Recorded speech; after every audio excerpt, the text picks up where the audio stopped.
I'm delighted to welcome you to this Tuesday Spotlight, the story of Tutankhamun in October 2022. This starts one of our last themes for 2022 at the EES. As some of you may know, or all of you may know, 2022 marks 100 years since the discovery of the tomb of Tutankhamun in November 1922, a landmark moment in Egypt's long and celebrated history. Therefore, our third theme of the year, Tut-mania, is going to explore Tutankhamun and his tomb, as well as the legacy of this major event and how it has impacted both Egypt and Egyptology today. So I'm delighted to welcome Dr. Garry J Shaw, who will be presenting this event today and our first of this theme. He is an author and journalist covering archaeology, history and world heritage. He has a PhD in Egyptology and is the author of 6 books, including The Pharaoh, Life at Court, and On Campaign, The Egyptian Myths, A Guide to the Ancient Gods and Legends, and Egyptian Mythology. But today we are looking at the story of Tutankhamun. Who was Tutankhamun and what was his life really like? And this talk is based on Garry's new book, The Story of Tutankhamun, An Intimate Life of the Boy Who Became King, coming out on the 11th of October from Yale University Press. And I am delighted to have a copy of this book in person. So I was generously sent, well, the EES was generously sent this copy, which we will be putting in our brand new lending library, which you can see behind me. So if you are in London at any point, do pop in and visit us, and you could lend this book and read it yourself. But for those of you who are not in London or would like the copy all to yourself, so do purchase it from Yale from the 11th of October. And I'm just putting some information in the chat, which will also be available in the YouTube description. We will be sending a special offer for EES members to save some money on this publication in our follow-up emails to this event. So do keep your eyes out for that and enjoy your slightly discounted price due to this event. And may I just say thank you so much to Dr. Garry J Shaw for this event. I'm sure all of us are very excited to hear more about the boy king Tutankhamun. So I think I will pass over to you, and I'm looking forward to learning more. Thank you so much.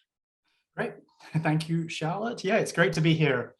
Giving a talk for the EES. I used to give lots of talks for the Egypt Exploration Society when I was in London, so to have the chance to virtually give another talk here from France is fantastic, and it's great to be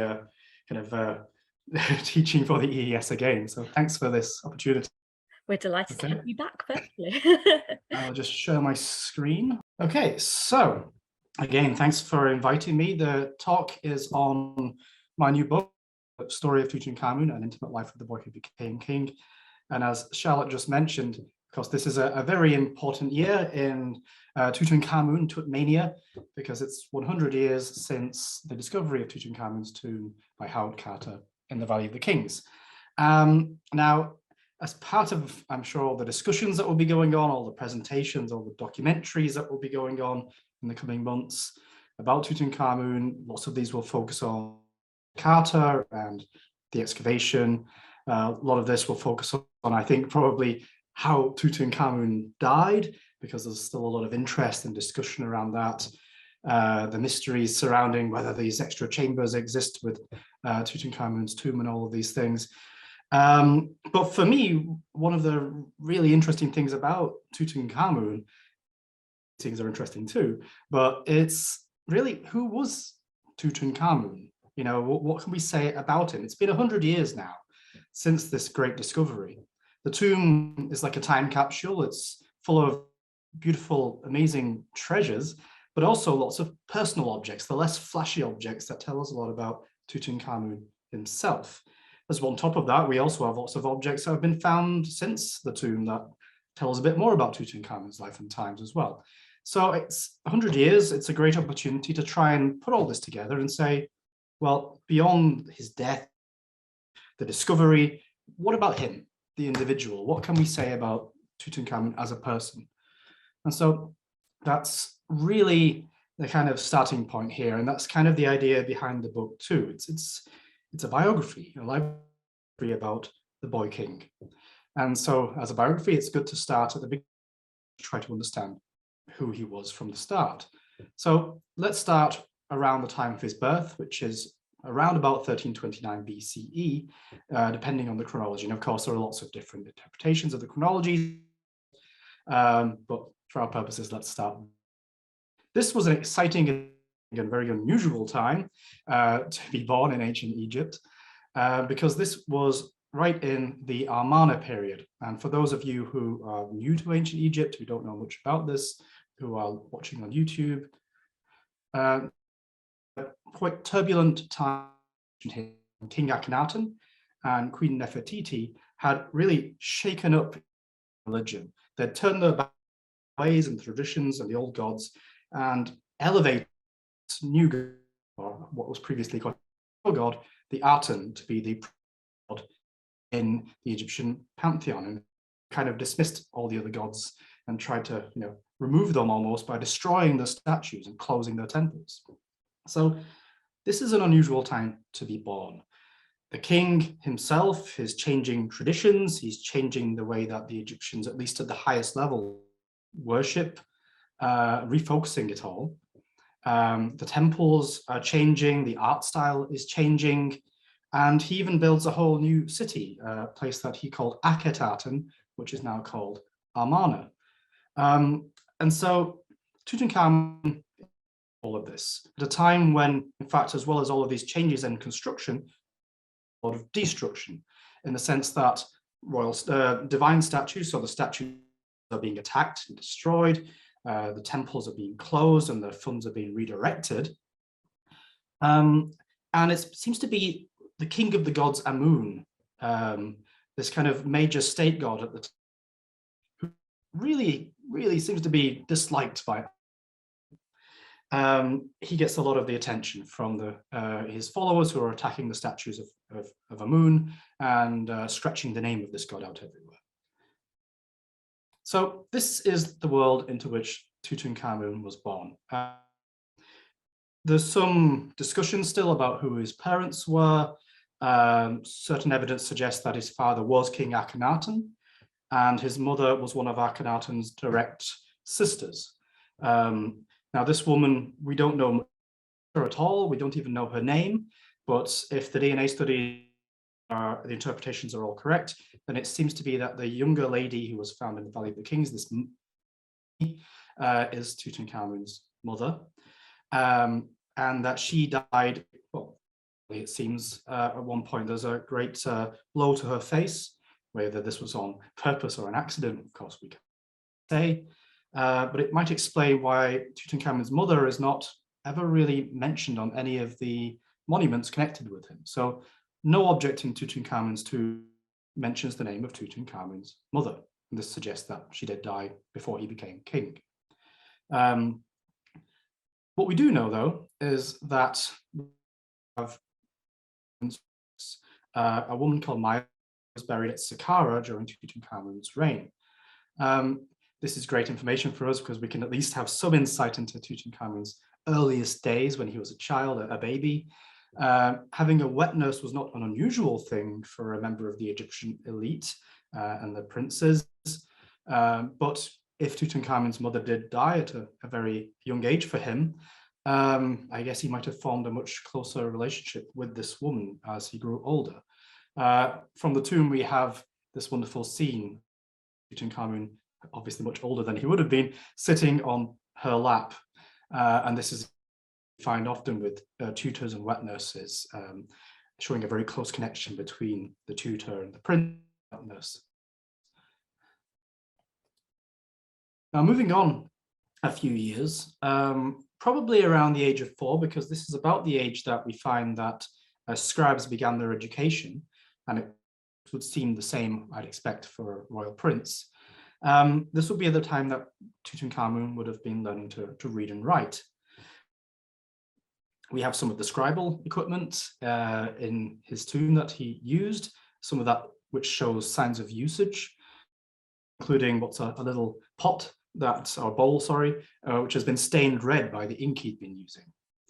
But beyond that, what's interesting to consider at this stage, again, with this kind of unusual time that Tutankhamun grew up, is, did he receive sort of teachings, instructions in this new centric version of the religion directly from his father, Akhenaten? Because the traditional curriculum for a scribal student involves a lot of rote copying, a lot of copying the same sort of text over and over again, and also copying the classics of Egyptian literature. And all of this makes references to the different gods. Did someone come along and start the names of these gods from these texts and replacing them? Was a whole new system created? We can't really say, but it's in wonder. What is clear, though, is that Akhenaten liked to see himself, or at least present himself, as a teacher to his court. We have courtiers at the time saying they were taught by the king himself. And this isn't surprising, given that all of this new Aten-centric religion comes directly from the king to be his ideas. So did this, was taught by Akhenaten? Was it indirectly coming from Akhenaten? We couldn't really say, but I think it's important to point out that the education he would have receiving, combined with the kind of world around him from this very young age, very different. In fact, it's important to remember that Tutankhamun has no experience of what I guess we call traditional Egypt, the Egypt that existed before him and after him. So he's growing up in a very different time when, let's say, the rituals, the prayers, the activities he did as a prince would not have been like those before him. He wasn't, for example, having to perform rituals for the god Amun or saying prayers to Amun. He wouldn't have known these. He wouldn't have been brought up to learn them. A little more fun, as far as his education goes, is that he would have learned how to ride chariots from quite a young age. This seems to have been a royal hobby, a pastime that kings like to enjoy during their lifetimes. Learning to be a charioteer was a status symbol in the New Kingdom.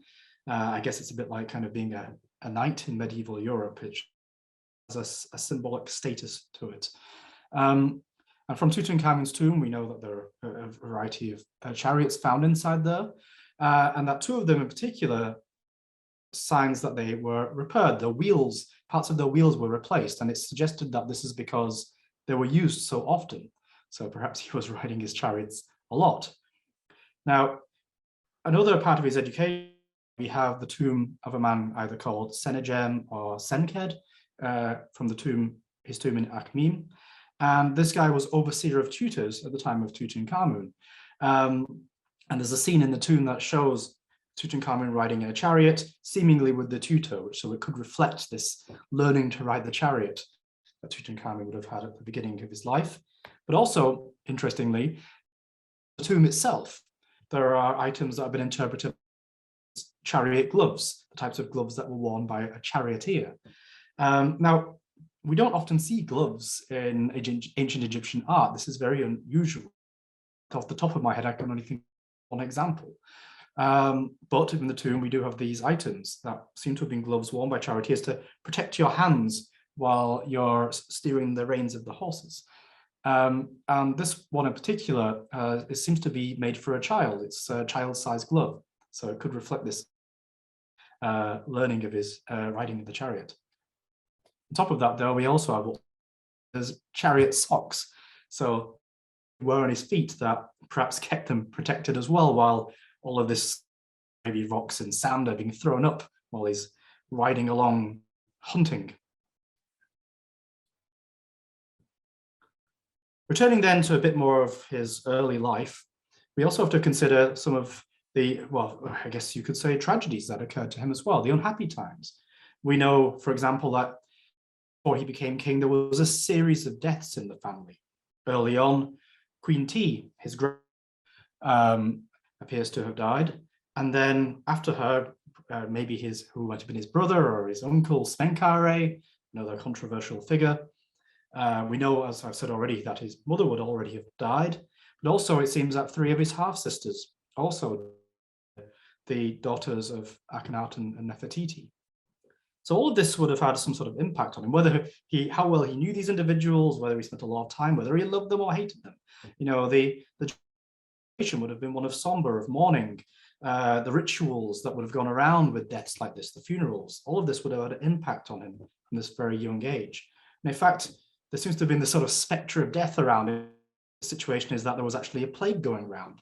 Letters to Akhenaten from the king of Cyprus suggest that there was a plague in Cyprus at this time that affected the mining for copper, but also affected the royal family in Cyprus. And we have other letters too. There's also evidence for bubonic plague, Woodman's village at Amarna, so right at the heart of Akhenaten's new city.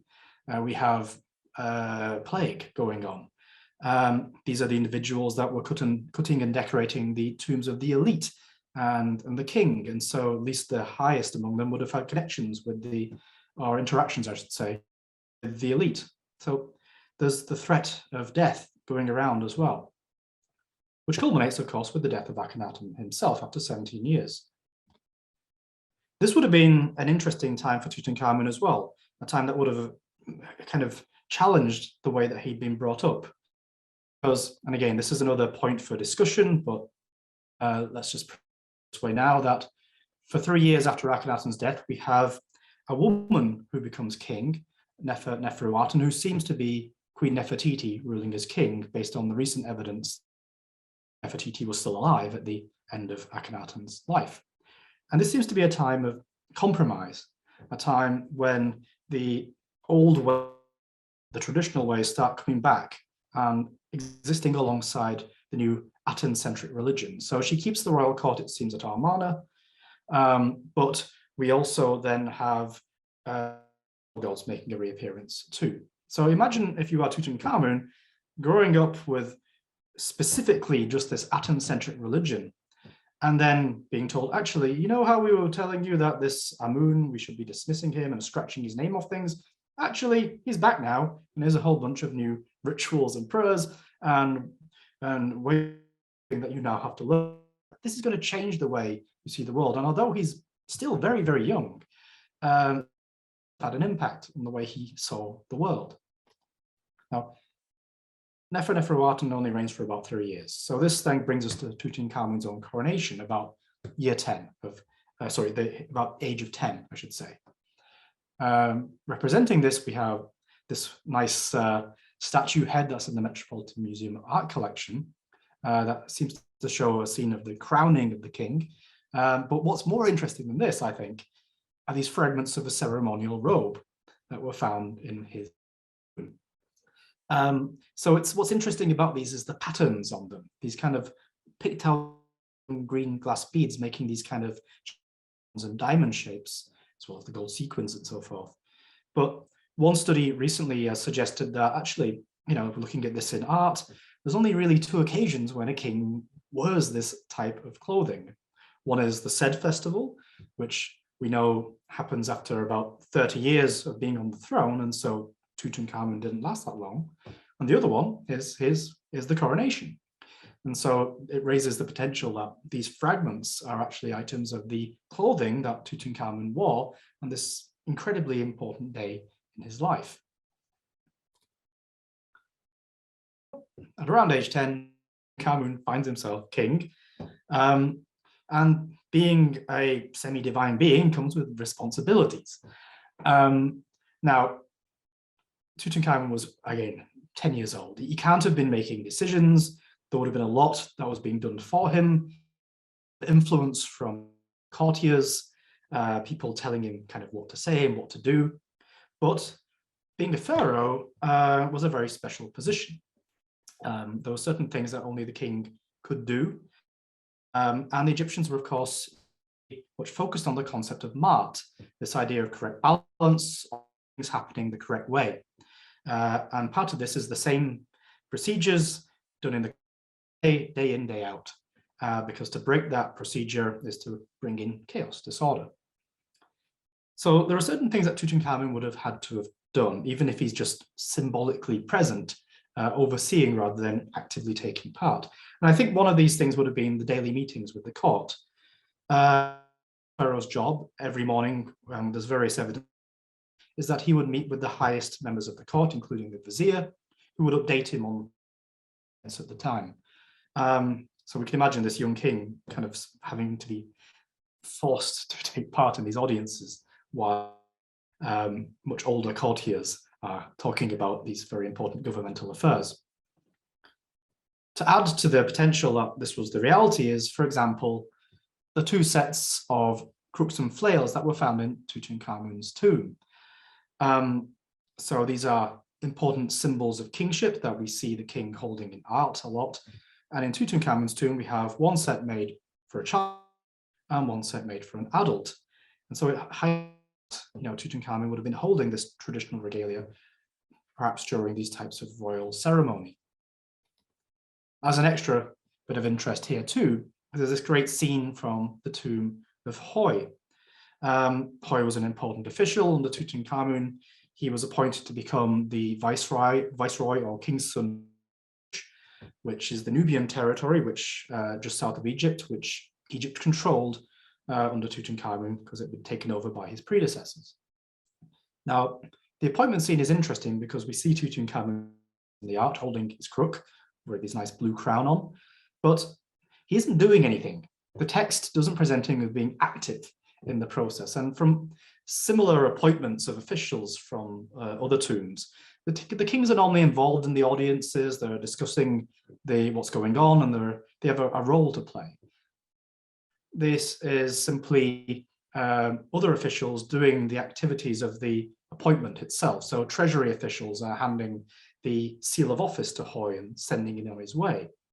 So it could suggest that maybe at this point he was too young and wasn't able to personally take part, but he had to be symbolically there. Interestingly, on top of that too, among the important advisors that had to help him, we have Ai, who was a royal advisor, and sort of his family had married into the royal family. So he seems to have been around Tutankhamun a lot during Tutankhamun's reign. Perhaps he was helping him kind of in the roles of how to be learn how to be king, I suppose you could say, in performing the functions of a king.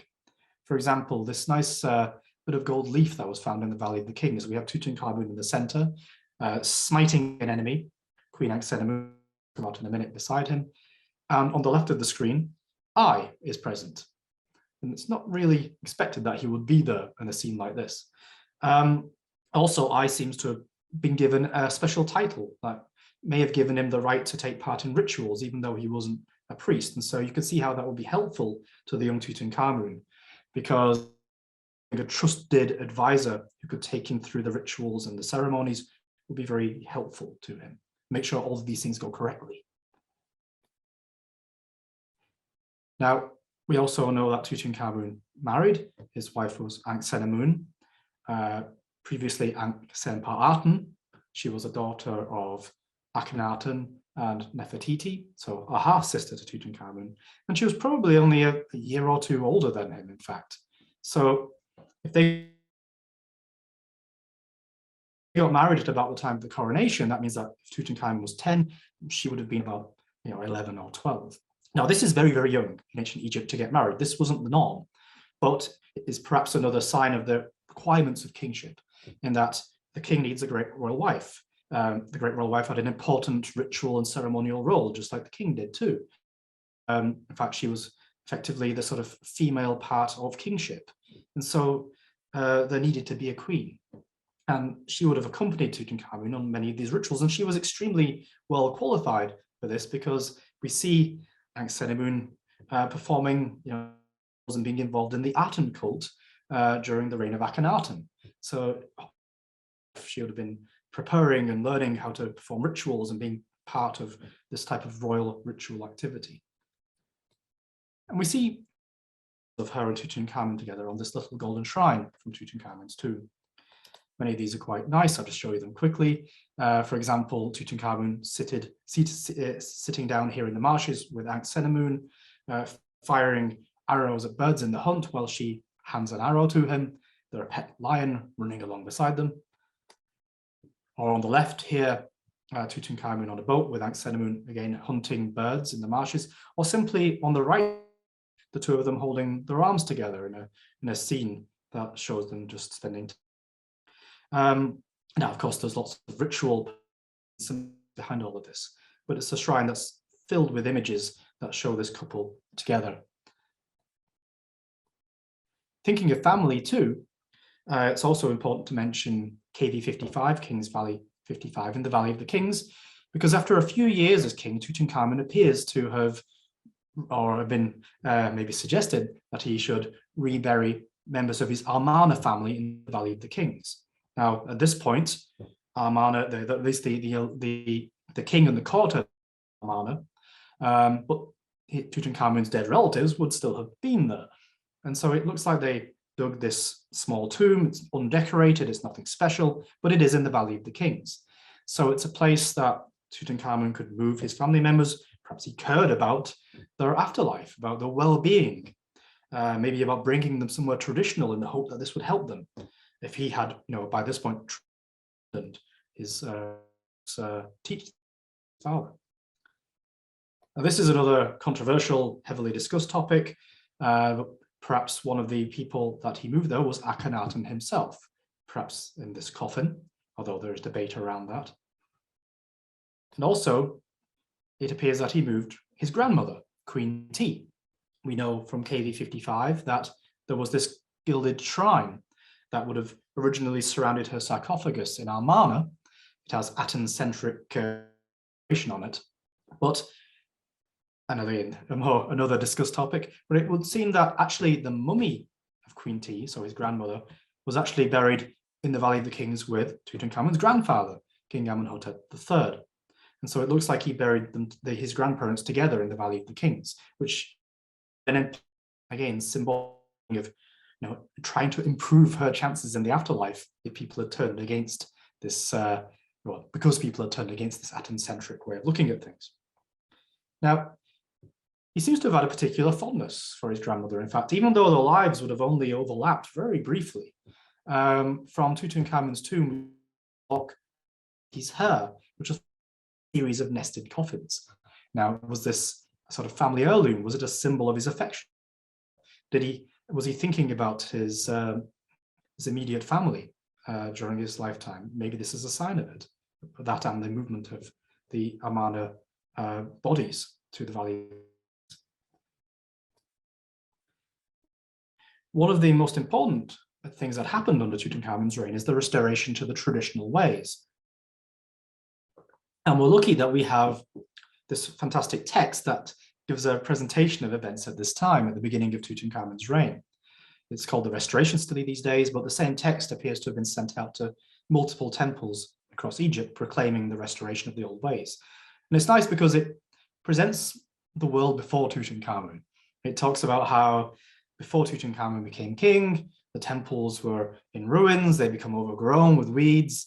Few gods, they didn't answer. If Egypt's armies were sent out, they failed, so everything had gone wrong.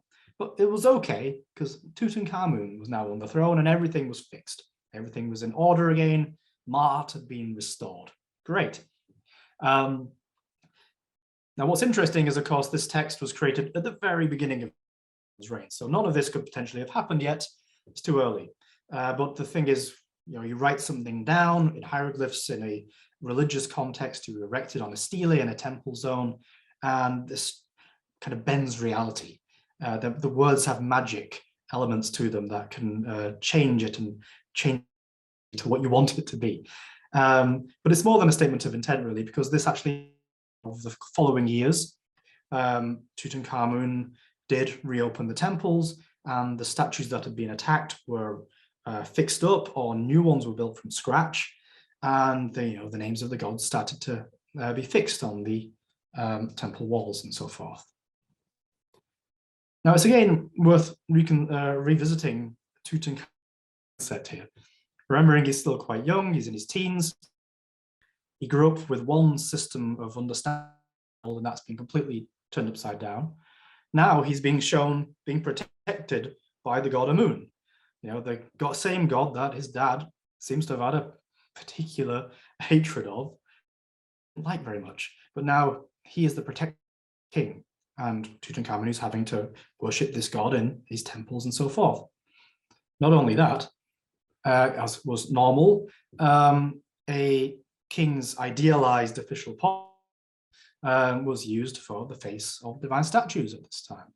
So we also now have Tutankhamun's face, idealized face of the gods. Now, not long ago, these same statues were being attacked and destroyed. So must have been a very strange change for the young king to start seeing his face on the statues of the gods like this. And that makes us think a bit ritual activities too. So a big aspect of the king's role is to perform rituals, particularly at festivals, royal festivals. Now, on the one hand, you would have had high priests perform offerings across the country, but there were certain festivals that only the king himself could preside over. For example, the Opet festival at Luxor Temple. This was a royal festival. It involved the rejuvenation, the re-energizing of the royal car, this divine spirit that inhabits the king. So this young king, whether he's 10 years old or 18 years old, would have had to have taken part in these rituals and done them correctly for them to be effective. So maybe this is the type of event where someone like I might have accompanied him, or a priest, to make sure that everything was done in the correct way. Now, nicely from the tomb itself, we have objects that reflect this type of traveling that the king would have had to have done, because the royal court, all pharaohs and the royal courts in Egypt would have traveled a lot to attend these different festivals around the country. So this lovely folding bed was found in Tutankhamun's tomb. We have this lovely headrest with images of the god Bes, which would have protected him from nightmares. Folding stools. And this is quite nice because of the latest research that has been looking into this. But one of the chariots referred to as the processional chariot was looked at recently, as well as one of the sunshades that was found in the tomb. Now, the sunshade is what it says it is. It was a shade from the sun that Tutankhamun could have sat under. But actually, when it was reanalyzed recently, they realized that the sunshade actually fitted on top of the chariot.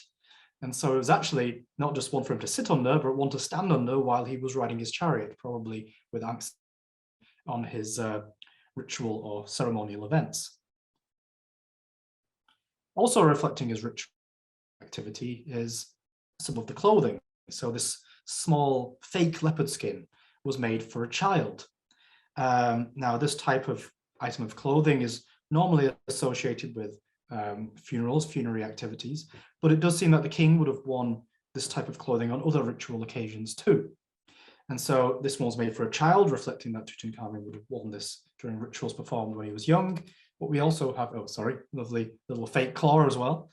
But we also have a larger version, which was a true leopard skin, a fake head, but shows this kind of continuity of performing these types of rituals. He's changed his clothing when he outgrew the smaller. We also have this so-called stole, or religious scarf, that was found in Tutankhamun's tomb. And this was also recently, a study was dedicated to this type of item as well recently. And the researcher found that you only see kings in art wearing this type of item when they're performing rituals for the Memphite cult, so for the gods of the city of Memphis. And so we can perhaps imagine that Tutankhamun was wearing this item during these activities, perhaps even during the funeral of the sacred Apis bull, which was buried at Saqqara, and we know that one of these died during Tutankhamun's reign. Okay, I probably don't have much time left. I probably talk for way too long, but very, very quickly. I wanted to show a couple of interesting objects. This is the antechamber of Tutankhamun's tomb. In fact, this would have been the scene that would have met Howard Carter when he first opened the doorway in the tomb and looked forward and saw his wonderful things. Well, one of these things is on the floor on the bottom left here, this little white box. And because we know it to be a shaving box of Tutankhamun. And why do we know it's a shaving? Because it says so in the hieratic on the top. It says it's a shaving box of the king and lists some of the items. But unfortunately, when you looked inside, it was empty. It seems that the ancient thieves who broke into the tomb shortly after Tutankhamun's burial stole these metal objects because they could be melted down and sold on. except for one, it seems. There was a copper razor that was found in the tomb, and it seems to fit quite nicely in one of the slots here. So maybe it's the one remaining item of his shaving kit. On top of that, we have other objects among the clothing, like this flying duck tunic. Now, it shows, it can't really make it out on this old photograph, but there are rows of ducks who are running along or standing still or flying. And it's just something you king wearing in Egyptian art. Now, the clothing we see in Egyptian art worn by kings does seem to reflect reality to some degree, but it's very restrictive. Items like this from Tutankhamun's tomb show that there was a much greater range of clothing that a king could wear, because we don't see kings sitting around wearing tunics covered in images of ducks, for example. And as well as that, we have this famous so-called dalmatic tunic, which has imagery around it that suggests it was either made maybe in the kind of northern Levant, maybe Syria, or that it was created by Syrian weavers in Egypt. Okay, just to finish off just about. Also the sandals, lots of sandals from Tutankhamun's tomb. These have also recently been studied in great detail, and it's found that some of them had staining on the inside, natural oils that were produced by Tutankhamun's feet. So again, connection with the usage of these items in real life. They weren't just created for the tomb. And the sticks and staves too. Lots and lots and lots of sticks and staves found in Tutankhamun's tomb. These are interpreted as symbols of power. We know that the Egyptians were shown sticks as it showed their power and rank and status. But this had an extra debate around all of this recently after the CT scans of Tutankhamun's mummy, because these indicated that perhaps he had a club foot and other problems with his bones that might have made it difficult for him to walk. And so, did he really need these to get around?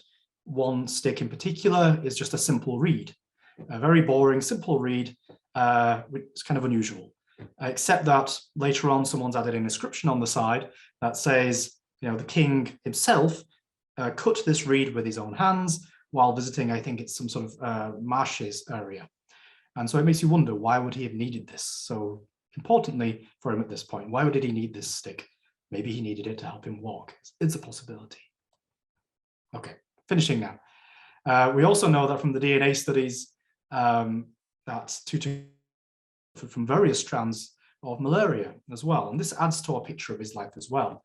He would have had, as malaria does to a person, he would have had periods where he would have got quite sick as a result of this. That would have made him quite weak, have impacted his quality of life as he was about all these duties he still had to perform, even though he was young.